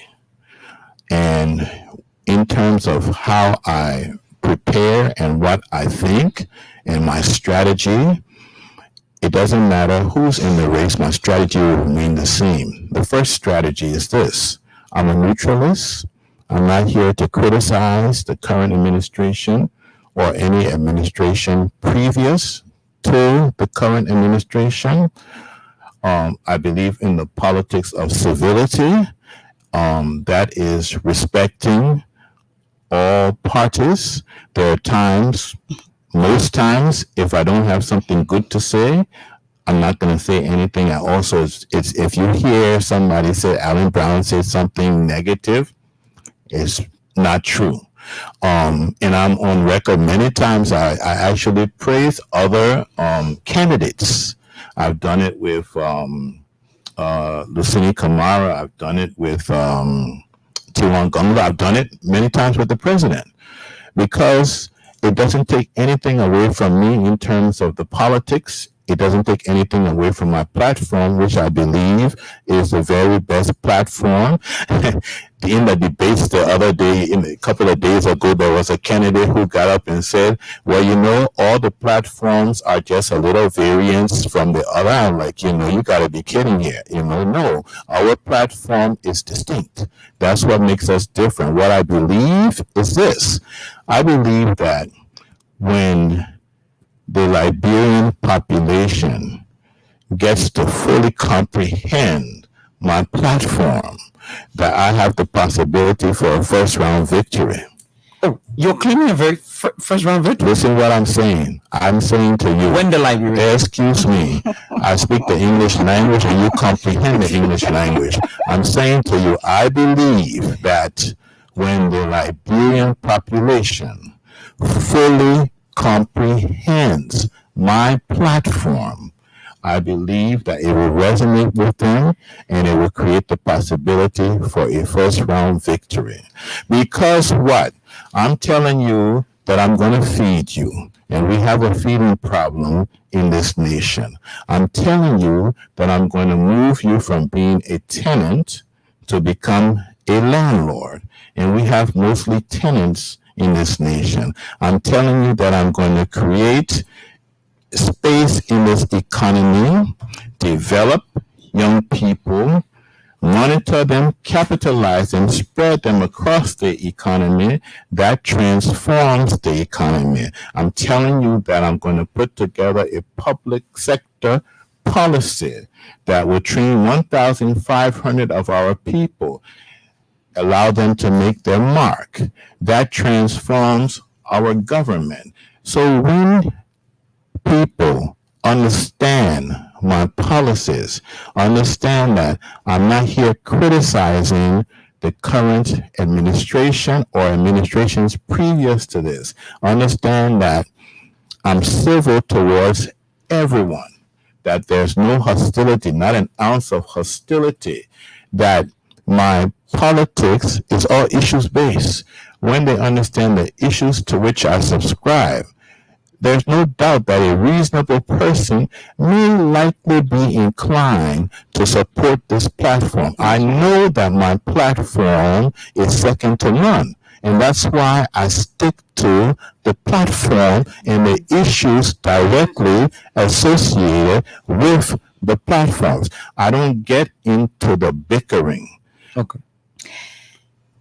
No, you wanted to compliment because it was something going to the line. You said something earlier before he answered the question. You said we are 19 in the race. That's what I wanted to. No, I said with the exception of the president, 19 opposition. Okay, 19 yes, opposition. you are 20 okay. candidates. Yes, that's right. 19 is opposition. Right. The one is the ruling. I didn't get that. That's what I wanted the clarity. Oh, okay. That's okay. So let's go to the lines and take a few calls and come back to our guest tonight. 08805140096. You listen to Mr. Alan Brown and News Vet. We are outlining their platform for Liberia, predicated upon them winning the elections and proclaiming first round victory if the Liberian people understand his platform. Good evening. Good evening. Good evening, sir. What's your name and where you come from? My name is Joseph Alpha, calling from Chicota. Go ahead, Joseph.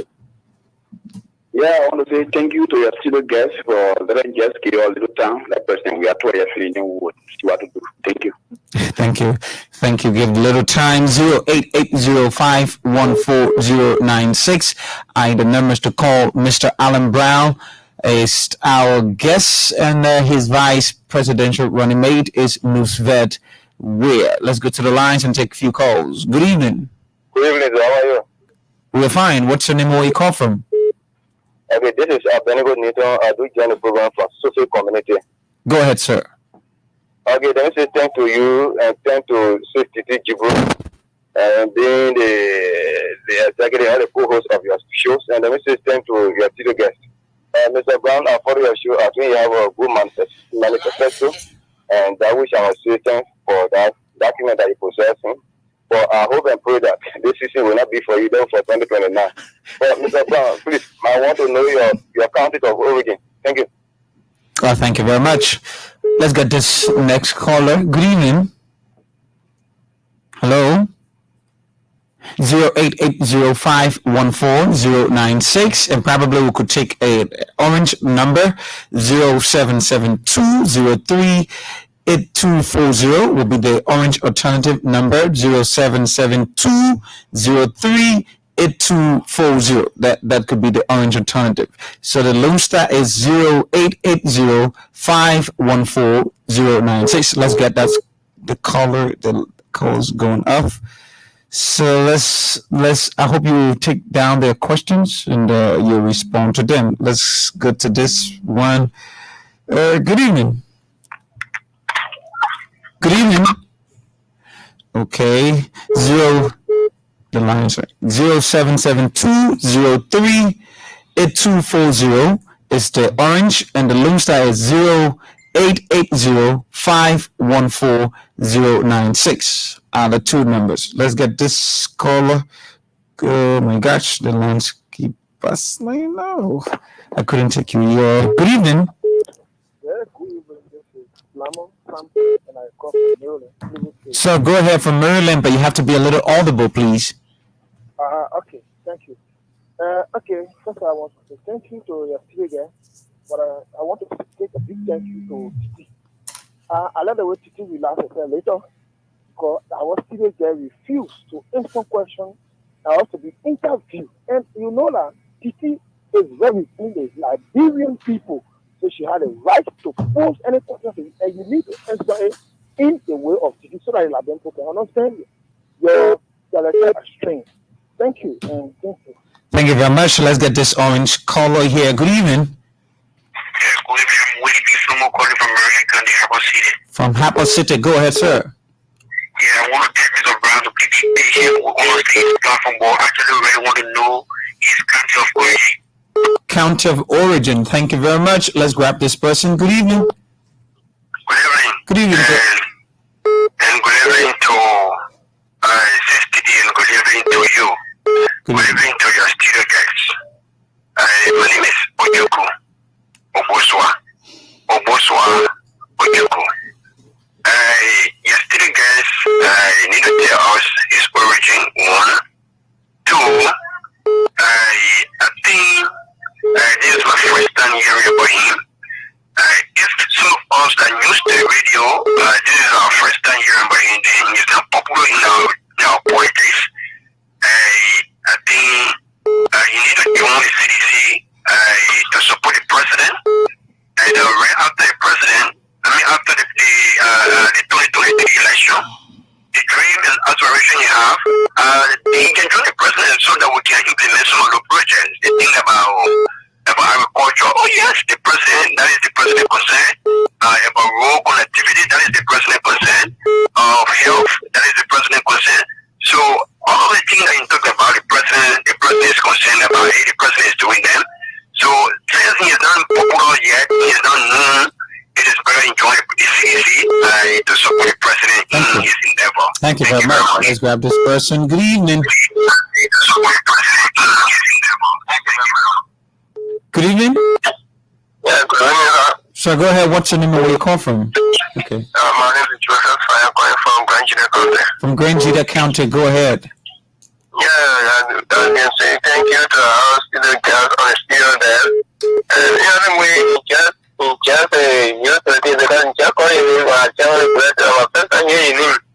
so it's better you must show his origin, the country he comes from. Also, you must just be a man up and join the Unity Party, because for now, the Unity Party will be in power, so you can join the party to do the agriculture business in Liberia. Thank you. Thank you very much. Let's go to the Lone Star line. Good evening. Hello? Good evening, sir. Hello? Go ahead, sir. You are live. Good evening. Yeah, good evening. What's your name and where you call from, sir? My name is Brooks Poker. I'm calling from the 12 Houses community. Go ahead, sir. First I want to say thanks to your studio guest, and also I want to say thanks to you. And I really appreciate his platform, but I want some clarity when he said that he came into the country some part of last year, and then he spent $1 million in Liberia. And then it's true that he told the people that they are well known. So I want to know the $1 million that he spent in Liberia, how was it spent?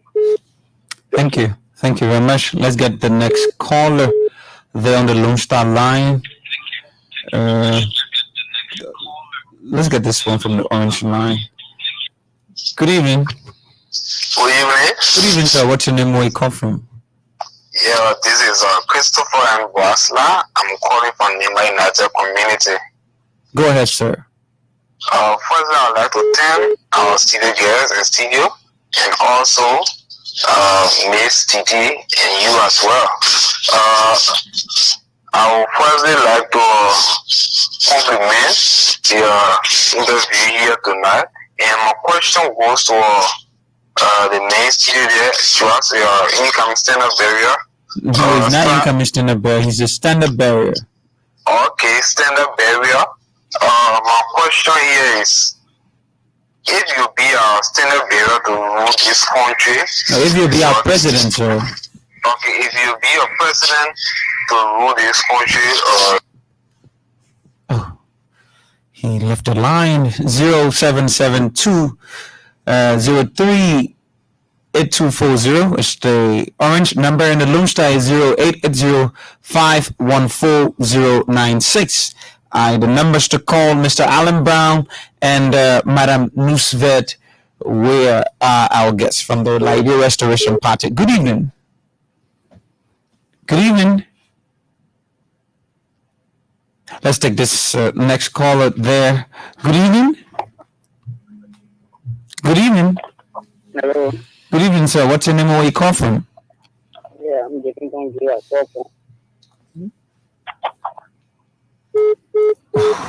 Let's get this one from the orange line. Good evening. Let's get this one from the orange line. Good evening.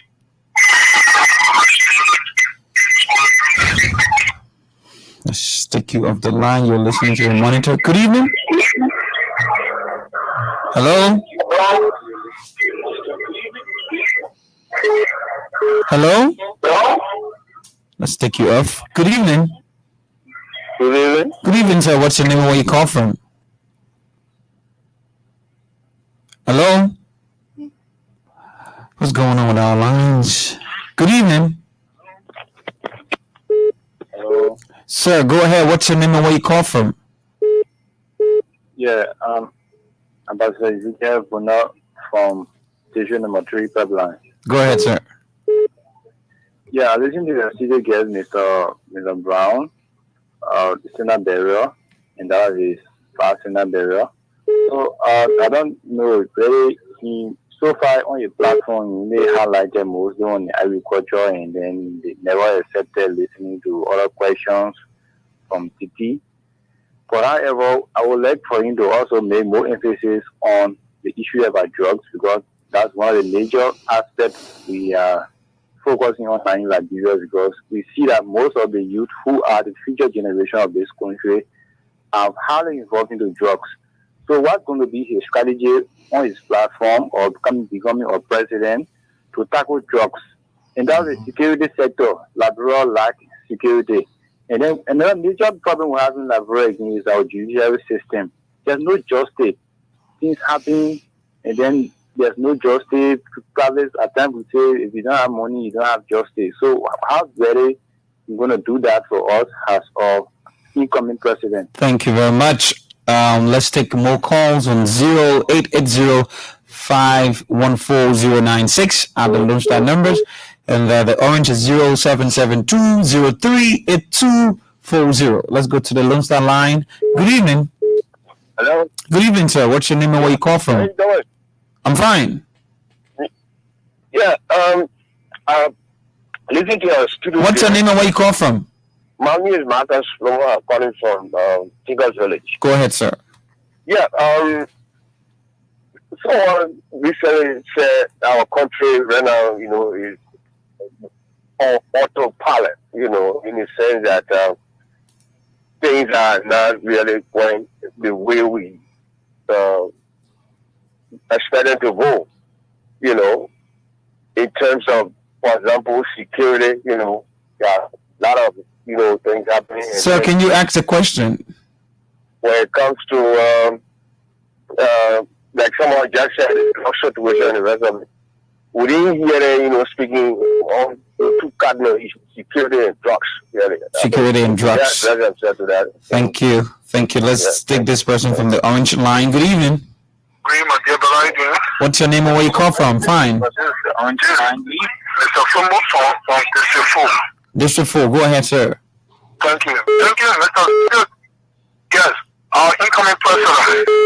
I want to ask you a question. If he doesn't win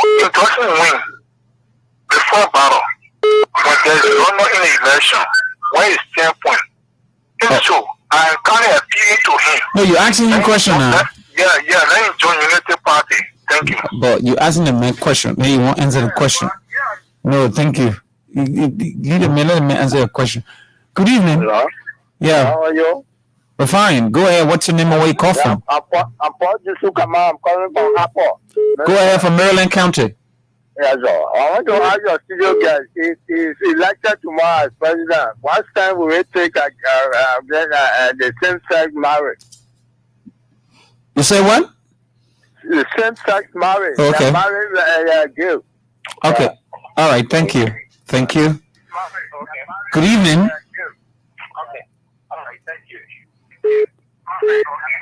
Good evening. Good evening, sir. Go ahead quickly. We don't have the luxury of time, please.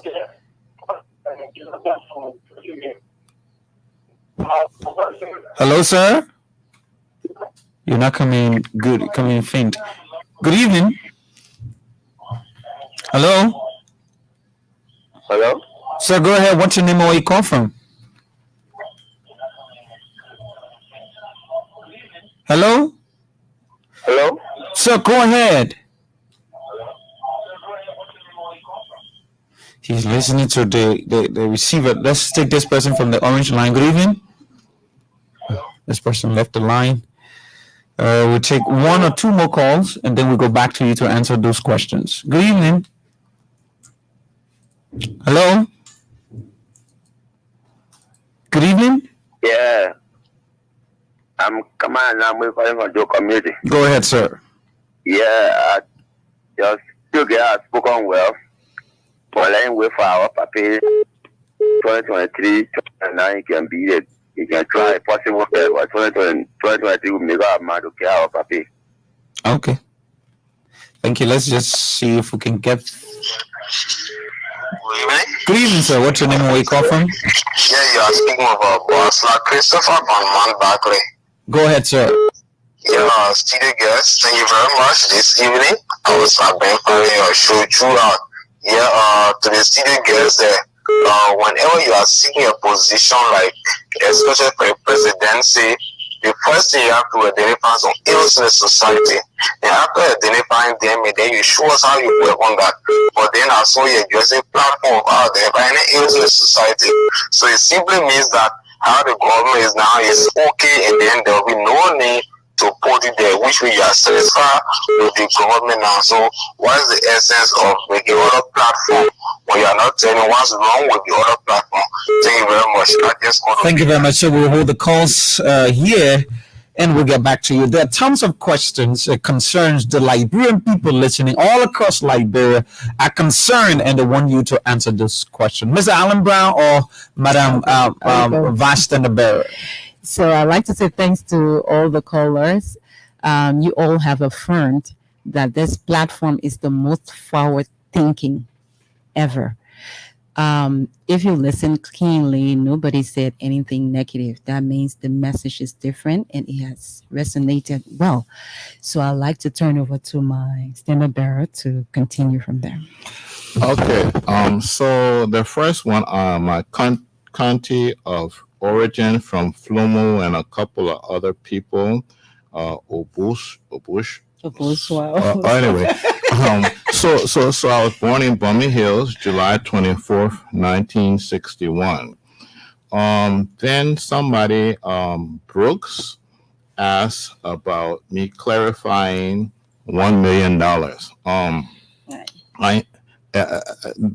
That's not what I said. I said that in 2004, as Chief Executive Officer of Beneficial Life Insurance Company, that I invested millions of dollars in hospitality and real estate.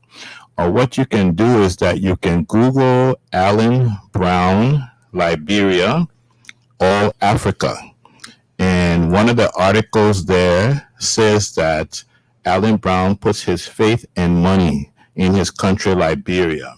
And during that, it's 2006, the article is written in 2006. And one of the things it said in that article, which I spoke about, was to create a middle class.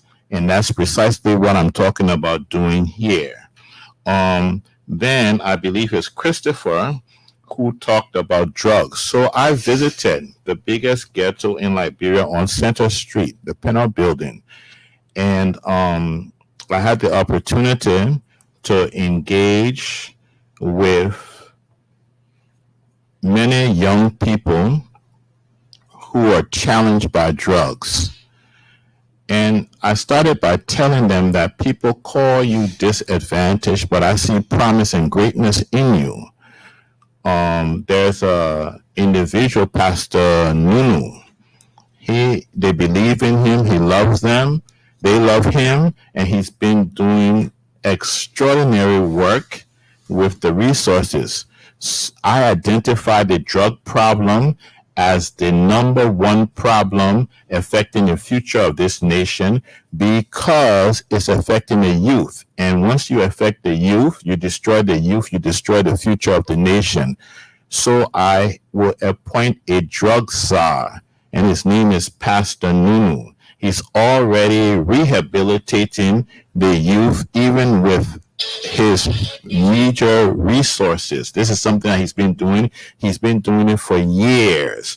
So I will appoint him and put the full weight of the government and its resources behind him.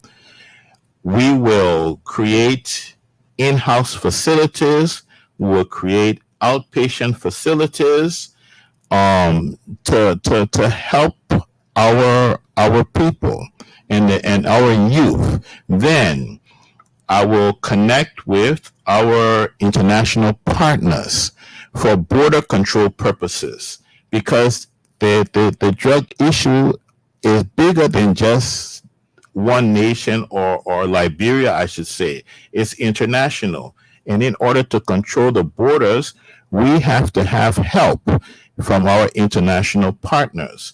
So then we get to the part where the judicial system, and again, it comes down to dealing with a systemic problem. You have to deal with the system, which is precisely what I said. I will appoint competent judges that have character, judges that have compassion. I am not going to witch hunt. I don't think that it's counterproductive, and we're not going to get anywhere that way. What I will do is to enhance the judiciary, and this is the root of order and stability.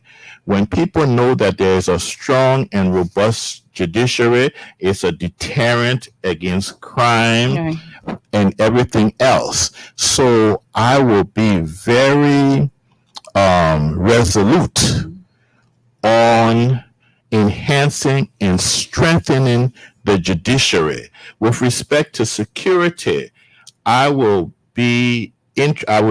first of all, it comes to compensation. I will make sure that I compensate them, but not only the current security officers.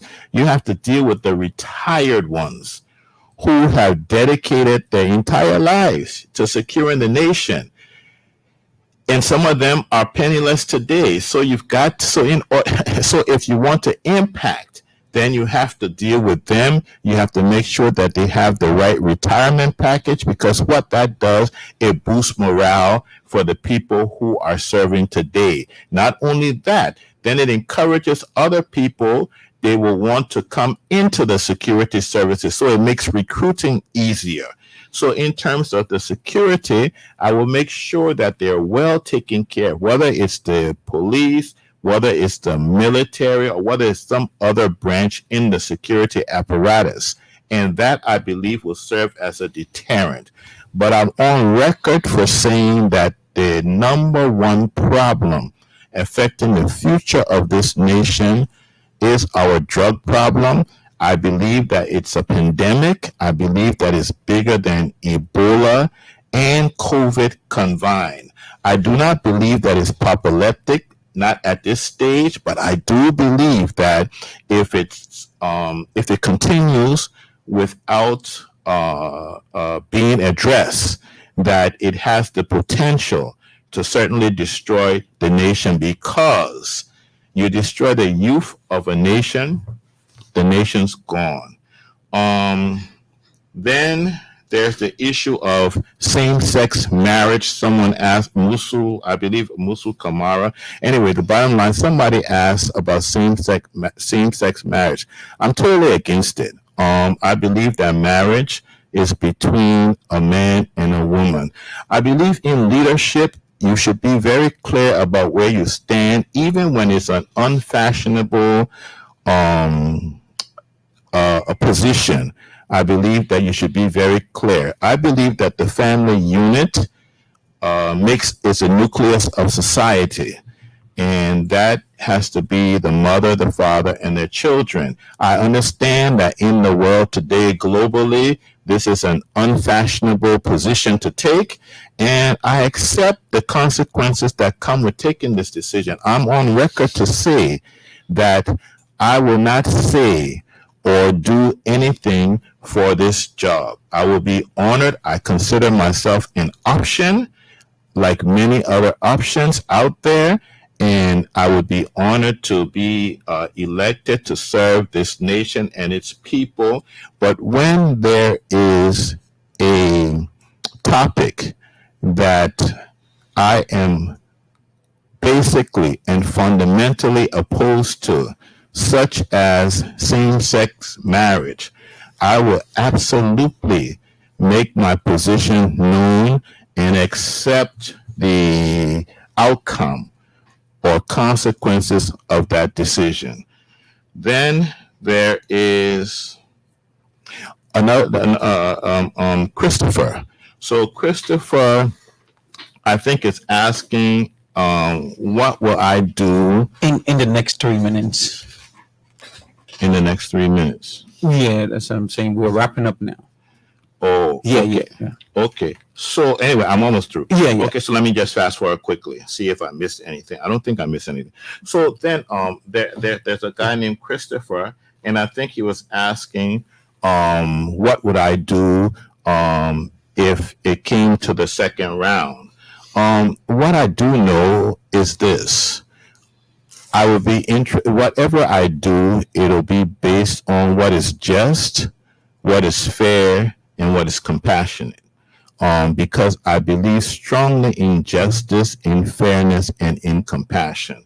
So my actions will always be predicated on justice, fairness, and compassion. Show me a nation that is just, fair, and compassionate. I'll show you a nation with a very bright future. There's someone else that made a statement that I don't see anything wrong because I'm not pointing out the wrongs or ills of the society. My platform addresses the issues that are prevalent in Liberia. My platform addresses hunger. My platform addresses the economy. My platform talks about human empowerment. My platform talks about the rule of law. My platform talks about the public sector. The thing that people must understand is that you can provide solutions without criticizing at all. And that's what I'm doing. And I believe that my politics of neutrality and civility, I believe that is precedent setting. I believe that in the future, other politicians will be more civil to each other. I believe that they're going to not criticize each other. They'll take the pattern of neutrality.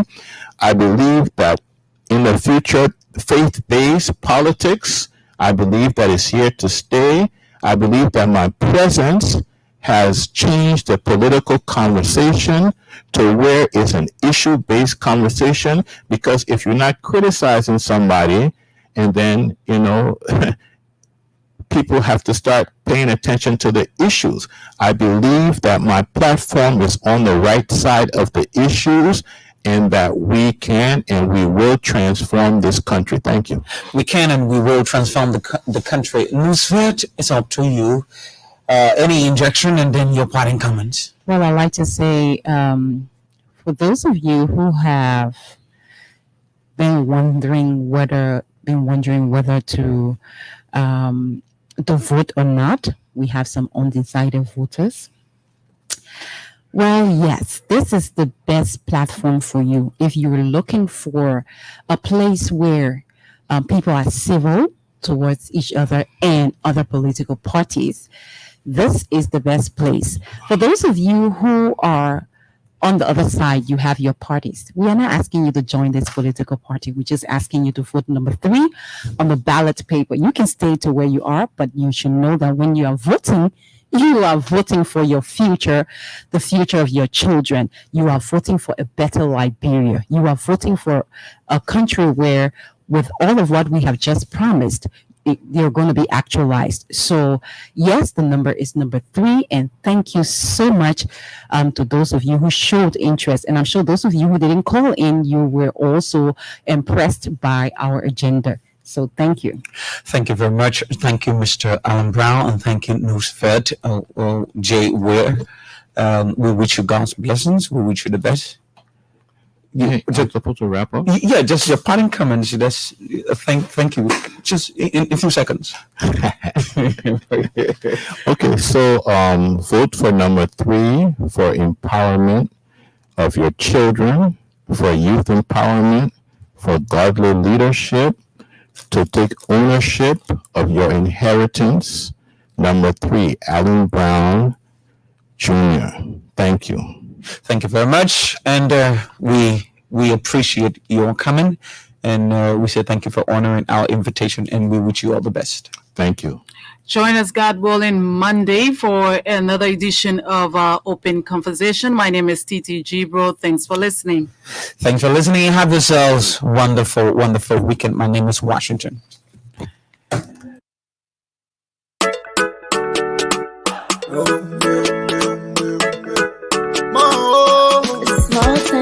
From the east to the west, north to the south, let's come together as one. They say you're not there, we stand, if I there, we fight. If we not celebrate, we do it for you. Voila, you forget it, you from Lower County, you from Maryland. Voila, you from Rewa City. I'm a bastard, we own your crib, I have up on the fine way. Nabila, I love Liberia, oh yeah, yeah. Free land, I live.